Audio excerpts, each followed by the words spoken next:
कृष्ण आए, कालिया दह की लीला की आपने सुनी, कोई संदेश उन्होंने दिया इस कालिया दह लीला के जरिए से।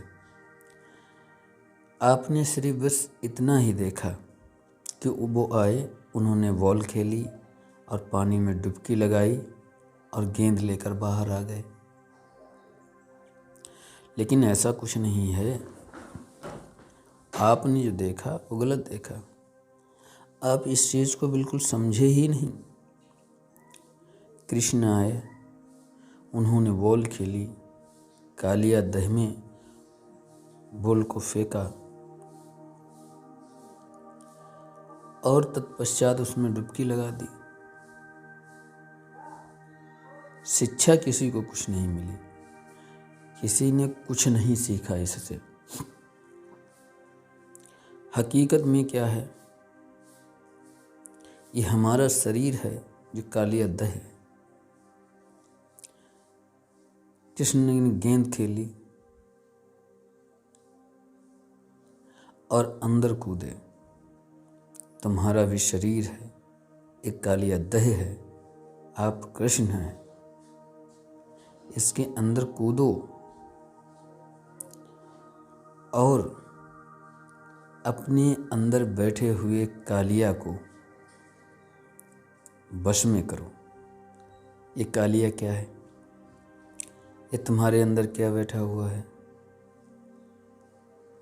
और आपको कैसे उससे झगड़ा करना है, जिसे कृष्ण ने किया। आपने और भी आगे देखा होगा कि जैसे कृष्ण ने नांग को नाथा, तली में बैठे हुए नांग को नाथा जो कि कालिया दह में था। आपके अंदर भी वो दह है और आप भी एक कृष्ण है। आपने देखा होगा कि दो नांग रानियां, एक इधर दाएं और एक बाएं, जो कि विनती कर रही हैं। ये नागिन क्या है? एक कालिया नाग क्या है? कभी आपने विचार किया? नहीं किया। कृष्ण ने पूरा समझाने का प्रयास किया, कोई नहीं समझा। उन्होंने पूरा बताने का प्रयास किया कि जो आपका शरीर है ये कालिया दह है और इसके अंदर जो बैठा हुआ है वो कालिया नाग है। आप इस चित्र में देख रहे होंगे, एक सीधे आपको नाग की आकृति दिखाई दे रही होगी जो कि नीचे से लेकर ऊपर तक जा रही है, आपके सर तक। इसे कुंडलिनी कहते हैं और ये आपके सबसे निचले हिस्से में सांप की आकृति के हिसाब से ये बैठी रहती है। इधर उधर जो दो आपने अपने शरीर में देखा, कृष्ण ने इसको पूरा समझाने का प्रयास किया कि आपका जो शरीर है ये कालिया दह है और इसके अंदर जो कुंडलनी मार के बैठी हुई कुंडलनी है, यानी फंदा लगा के जो बैठी हुई है, जो सांप बैठा हुआ है, कहने का मतलब जो कालिया नाग बैठा हुआ है वो आपकी कुंडलनी है, मैन कुंडलिनी है। ये सांप के आकृति के अनुसार ये नीचे बैठी हुई है। आपको अपने शरीर के अंदर कूदना है। कूदने का तात्पर्य यह है कि आप अपने शरीर के अंदर कैसे कूदेंगे, इसके लिए जो है आपको साधना करनी पड़ेगी। साधना, भक्ति। भक्ति का तात्पर्य यह है कि आपको भजन और सुमिरन, ये आपके अंदर जो सांप की आकृति की ये कुंडलिनी बैठी हुई है, इसे आपको नाथना है अपने शरीर से। आप कृष्ण हैं, आप इसे नाथिए। ये बिल्कुल बॉटम हिस्से में आपके बैठी हुई है और इसको नाथ कर आपको ऊपर चढ़ना है। ये श्री कृष्ण भगवान ने आपको समझाने का प्रयास किया। कोई नहीं समझा।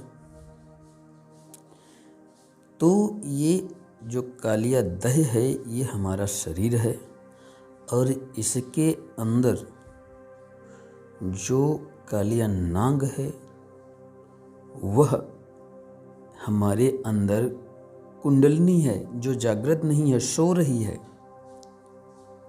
आपने कृष्ण लीला में देखा कि मतलब कृष्ण ने बॉल को फेंका, बॉल अंदर गई, कालिया नाग वहाँ सो रहा था।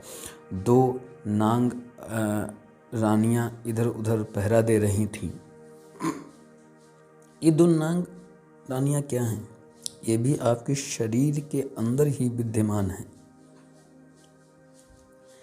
जो कुंडलिनी है वो तो सो रही है, अब आपको इसके अंदर कूदना है। उस कुंडलिनी को शब्द की ठोकर मारकर जगाना है, उसको नाथना है। आपने देखा है कि जैसे इस चित्र में आप देख रहे हैं, जो बीच की नाड़ी आपको दिखाई दे रही, ये सुषुम्ना नाड़ी कही जाती है। इसी के सबसे बॉटम हिस्से में, सबसे निचले हिस्से में कुंडलिनी सांप के आकृति के अनुसार बैठी है। और जो इधर उधर इंगला और पिंगला नाड़ियाँ देख रहे हैं आप, ये दो नाग रानियाँ हैं।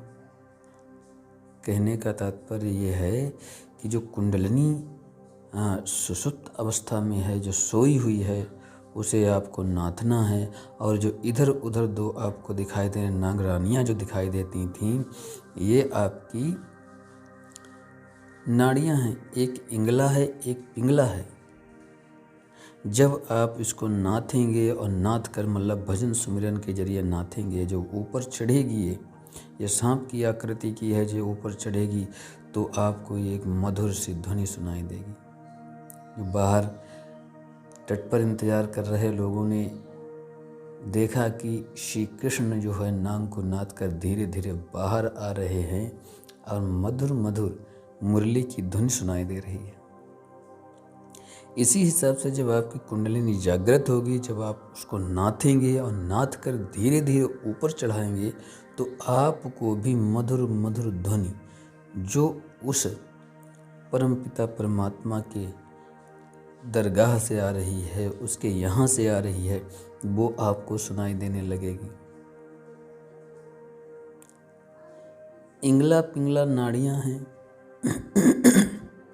इन्हें नाग रानियाँ कह सकते हैं, यानी मतलब जो कुंडलिनी की रखवाली कर रही ये नाड़ियाँ हैं। आपने इससे कुछ ज्ञान नहीं लिया, आपने ये सिर्फ देखा। कृष्ण भगवान ने पूरा समझाने का प्रयास किया कि अपने शरीर के अंदर कूदो और अपनी कुंडलिनी को नाथो और धीरे धीरे ऊपर की ओर चढ़ो आप, तब धीरे धीरे प्रकाश होगा और धीरे धीरे आपके शरीर के अंदर वो बदलाव होने स्टार्ट हो जाएंगे और आप एक समय ऐसा देखेंगे कि आप जागृत हो गए हैं।